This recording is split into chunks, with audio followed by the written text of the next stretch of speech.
The Garland Woods. Beautiful and still monument to what Mother Nature can accomplish if left unchecked. It's one of those places where just merely being there has the potential to inspire greatness in you. During the day, as the God rays comb through the densely packed trees, you'll find a magnitude of artists and great thinkers alike, soaking up the inspiration. Inspiration is why I made my journey into the Garland Woods, but what I wanted to find there was an idea for a truly great horror story. As the sun fades past the horizon and the vibrant greens turn muddy, you'll notice the crowd dispersing. Plastered around the woods are signs that warn visitors not to stay after the sun has left. I thought this was silly. It was the same click rule that was applied to every graveyard and abandoned home. The woods were beautiful, and so, in that sense, it felt like a magical place. But I never believed magic to be real. All the posted signs didn't state there would be any legal ramifications for staying after dark, so I gathered what I needed and waited.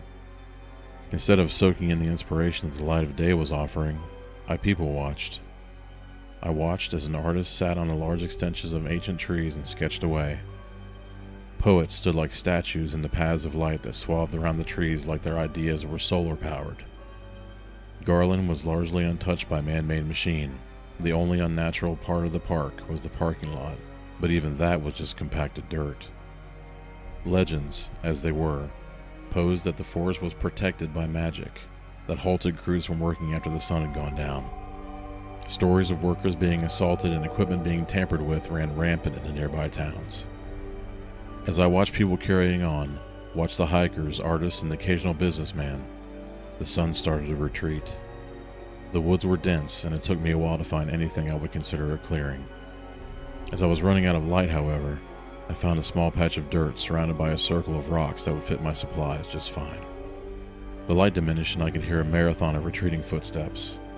I thought someone would stop and bother me, but they all carried on like the forest itself was ushering them out. After a few moments had passed, the world around me became muted and the forest took on a life outside of human interactions. Like it had been wearing a mask all day and was free to slip it off. The trees were cast into shadows, and the ground became a plush dark. Initially, the rumors were hard to pry from my thoughts. I wondered what manner of beast or psycho would infiltrate my campsite. In such a still and intimate environment, I think the woods were able to feel my worry and responded with a new light. From the dark plush, I watched a wave of small scattered dots of light breathed into existence. The army-sized collections of fireflies began lifting up from the grass and populating the air. A few even drifted closer to me, and the fire had begun with whatever already broken branches I could find. I was sure to pour water around the fire just to make sure it wouldn't spread. I might not have believed in magic, but I had no intention of burning it down either. The night was a cold one, but with the tent overhead and the pulses of heat from the fire, I was able to get comfortable, and so I pulled out my notebook. The tight-lipped calls of the indigenous animals accompanied scratches of charcoal dragging across the paper. Every time I looked up to observe the dance of the fireflies, I would notice less of them that stuck around. I must have completely lost track of time. Whatever the other artists felt during the day, I was feeling it all the same in the dark. My mind raced with formations of monsters and inescapable situations. Creative deaths and the meaningful escapes plagued every crevice of my mind as the pencil whittled closer to his eraser. My first touch of uncertainty came when I took a break to take a few bites of an energy bar I brought with me. Looking out where there was once a stadium's worth of fireflies, there was only a handful, and they were all in the distance. It looked like the bugs were trying to hide behind the trees, and as I twisted my head it became clear that they had surrounded me. I thought it was just a product of the horde dispersing, and with the trees, a sort of unnerving optical illusion was created. Even as I got back to writing, I couldn't help but shift my gaze from the paper and back to the woods. The lights were unchanging. They continued to hang in the same spot, and were in a unified formation, almost creating a ring around me. Over time, the ideas that were in my head, the horrors I myself had imagined, started to feel like they were breathing down my neck. The subtle notion of my isolation from another human soul started to evade my thoughts. What were once ideas of eldritch gods became themes of loneliness and the unending darkness. I decided I had enough ideas written down when I noticed that I was fighting to keep my hands still as it moved across the paper.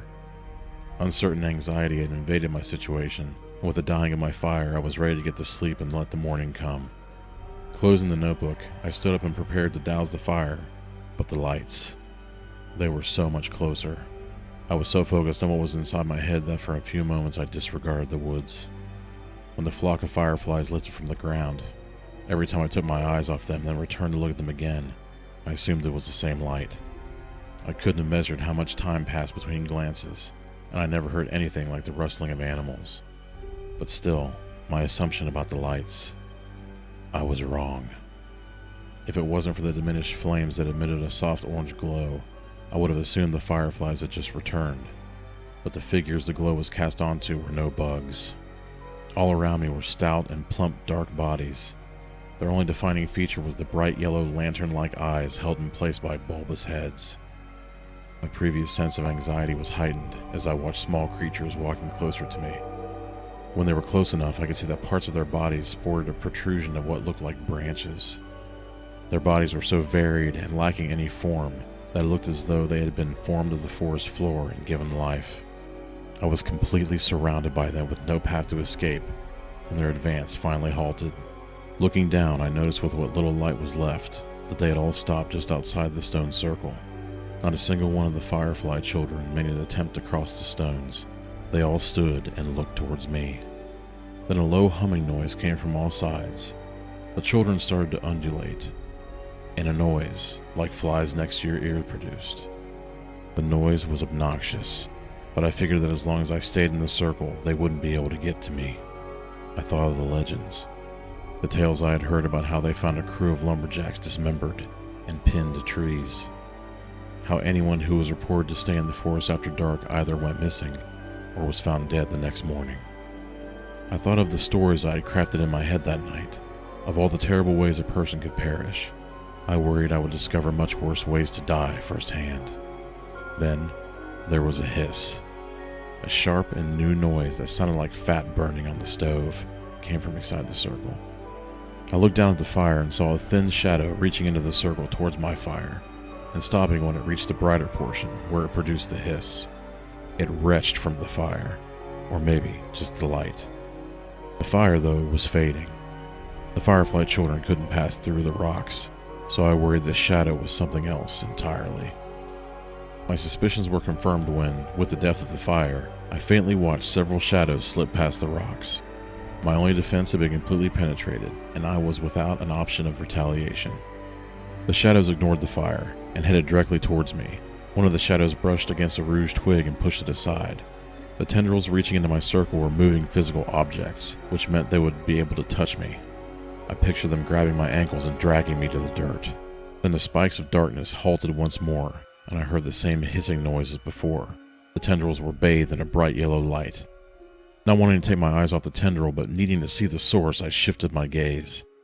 To my right, one of the firefly children's eyes were glowing much brighter and casting a beam onto the ground. Like a spotlight, the beam followed the tendrils and chased them out of the circle. It was with this bright light, I was able to notice that the darkness had invaded my campsite was also all around me.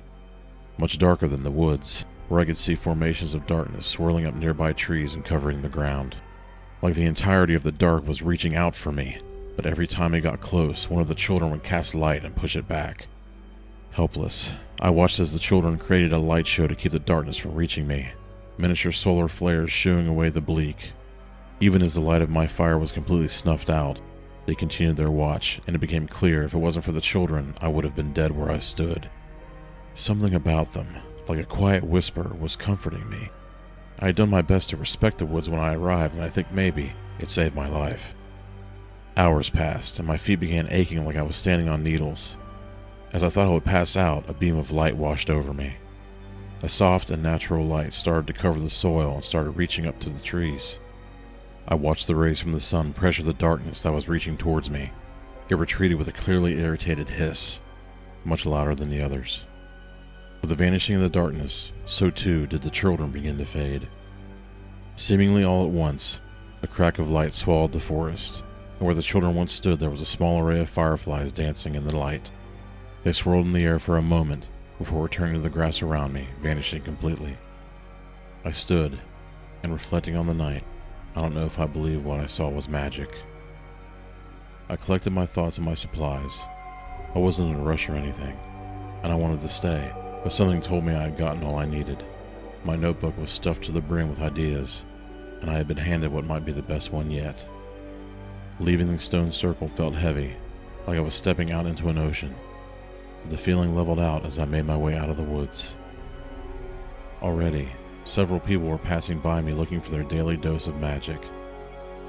But magic is a trick. What's in those woods was there far before the time of humans. It's primordial. Magic is a blink and you'll miss it moment. A brief and wonderful period of time where anything is possible. And maybe in that sense, we are the magic. The Children of Garland Woods, written by Josh R.T. McMahon, narrated by Korey Dawson.